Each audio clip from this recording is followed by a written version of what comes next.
loss, certainly. Thought we played really well in the first half, executed and then made shots, and had a working margin. Second half, both teams were just grinding it out. Baskets were hard to come by, and that was really the difference. We had some open threes that we just, by shooters that normally make them for us, that didn't make them, and then we had some plays in the paint. Baskets around the rim. A couple of them got blocked, a couple of them we missed, a couple of them we hurried, and that's really the difference. I mean, both teams competed extremely hard, went after each other. We defended really well, but you got to find a way to scrape together a few more points, and we just didn't get it done. Question? Brad, after Malik Cook had missed those first 2 free throws, was he the guy that you wanted to foul at the end of the game? Well, you hope to, but you're just trying to make it hard for him to get the ball in. We certainly were trying to make it hard for Ellington. But you don't have, with that little time, you don't have a lot of choices. You're just trying to pressure and make sure you got enough time to get something coming back. I think momentum really changed. You were referencing those a couple times. I think Booker and Narcissus had chances in the lane and weren't strong enough, I guess, with the ball. Yeah, those are they're back-breaking plays when you get it to a point in your offense that you get it where you want to get it and you don't get anything out of it, and you have to. That's it's frustrating, but that's really the game. At the end of the day, your guys got to find a way to get the ball in the basket, and I thought we did a pretty good job. We were pretty patient, and we got a lot of paint touches. We got some kick-out threes out of it, and there's going to be some nights, and there's been 2 right now where Andre's gone 2 for 9, and those nights we've lost both games. But this game didn't really, that wasn't the overriding factor. The factor was we had it around the rim several times in the paint and didn't come away with any points. And you got to get fouled. You got to do something. They even blocked one that hit the backboard first, I think. Coach, your offense never seemed to be able to get into rhythm. Did their combination of different defenses have something to do with it? They basically played zone. They play the zone. They play the zone all year. No, we were fine.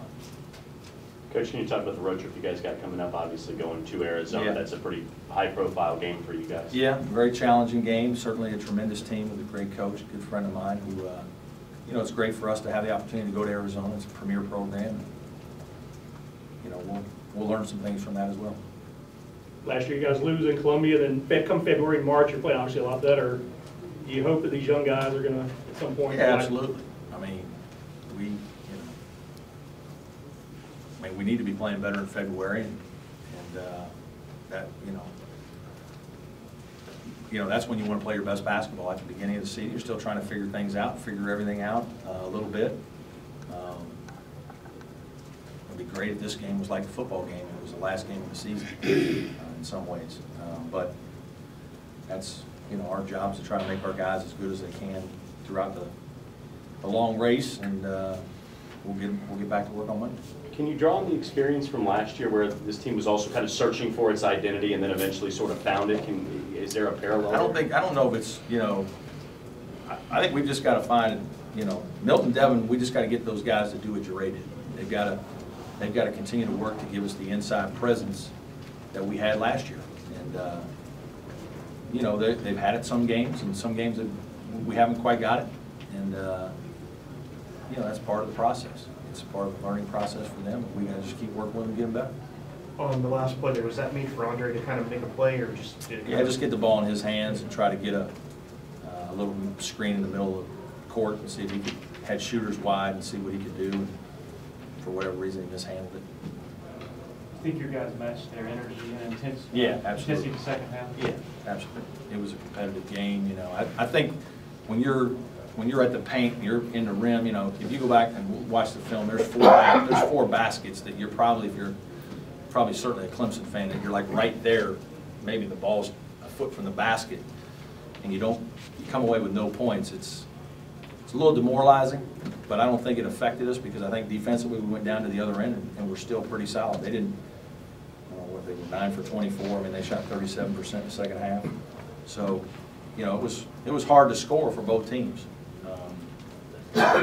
you know, and that's probably gonna be a problem for both teams if we're not careful moving forward. Last question?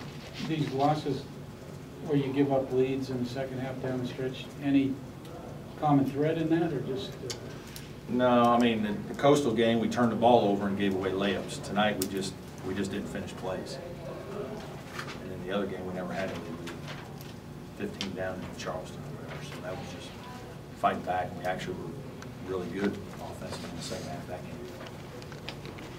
Okay, thanks, sir. Thank you.